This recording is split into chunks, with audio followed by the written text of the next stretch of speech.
Достар, сәлем, менің атым Арунас. Папам маған мынандай күшті сағат жасап берді.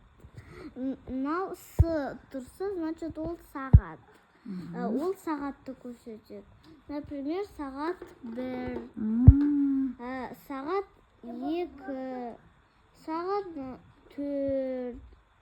Сондай сағатым. Мынау минутты көрсетеді. Мынау тұрса минут.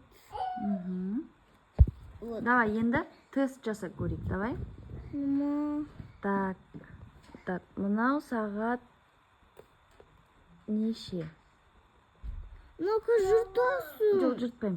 Мынау Арка, так, мынау сағат неше? Нешеге көрсетіп? Мынау сағат 4-ке көрсетіп тұр. Так, мынау сағат нешеге көрсетіп тұр? Мынау сағат 10-ға көрсетіп тұр. Иә, ал Еркеназ горшокқа отырады. Молодец, Еркеназ. Сағат 10 деп көрсетіп тұр. Иә, қазір аламыз. Жоқ, бұл сағат емес қой, мынау ғой сағат. Мынау сағат минут. Мынау минут. Бірінші сағатты үйренеміз.